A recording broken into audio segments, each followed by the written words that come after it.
രോഗികൾ എന്തു പിഴച്ചു? എന്തിനീ അക്രമം? വല്ലനയിൽ നടന്നത് ന്യായീകരിക്കാനാവാത്ത അന്യായം. കെട്ടിടം ഇടിഞ്ഞു വീണതും കൂട്ടിരിപ്പുകാരുടെ ദാരുണാന്ത്യവും ഓരോ മലയാളിയും വേദനിപ്പിക്കും. എന്നാൽ അതിന് രോഗികളും കെട്ടിടങ്ങളും എന്തു പിഴച്ചു? പനിച്ചും വിറച്ചും ഏന്തിയും ഓട്ടോറിക്ഷകളിലുമൊക്കെയാണ് വല്ലന കമ്മ്യൂണിറ്റി ഹെൽത്ത് സെന്ററിൽ രോഗികൾ എത്തുന്നത്. അവരെ തടഞ്ഞാൽ മന്ത്രി രാജിവെപ്പിക്കാൻ കഴിയുമോ? ആശുപത്രിയിൽ സ്ഥാപിച്ചിരുന്ന ശിലാഫലകങ്ങൾ തച്ചു തകർത്താൽ കിട്ടുന്ന നേട്ടം എന്താണ്? വിഷയം ആശുപത്രി ആയതുകൊണ്ടാണ് നാട്ടുകാർ ഇങ്ങനെ ചോദിക്കുന്നത്.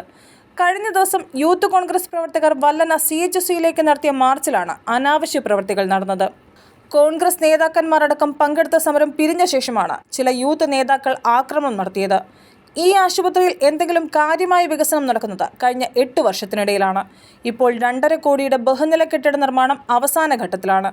വീണ ജോർജ് MLA ആയിരുന്ന കാലത്ത് 25 ലക്ഷം രൂപ ചെലവഴിച്ച് കെട്ടിടം നിർമ്മിച്ചിരുന്നു.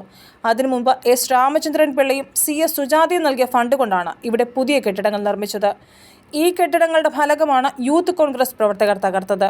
കേസിൽ യൂത്ത് കോൺഗ്രസ് മണ്ഡലം പ്രസിഡന്റ് ഏദർ ജോർജ് കൊട്ടാരക്കര ജയിലിൽ റിമാൻഡിലാണ്.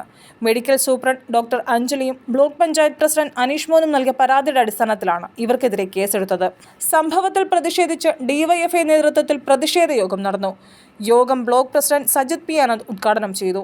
സമരങ്ങൾ ഉണ്ടാവണം, അത് അതിരുവിടാതെ നോക്കേണ്ടത് നേതാക്കളുടെ കടമയാണ്. News bureau, Kozhencherry. 3 പതിറ്റാണ്ടുകൾ പിന്നിട്ട സൂര്യ, വിശ്വാസത്തിന്റെ സുവർണമുദ്ര.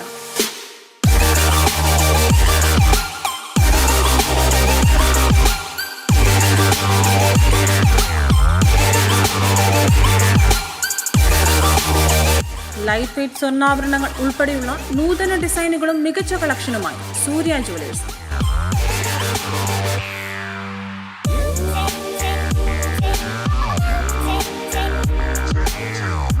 സൂര്യ ടവർ, കോട്ട. Phone 9446918447. Market road, Chengannur. Phone 9188803071.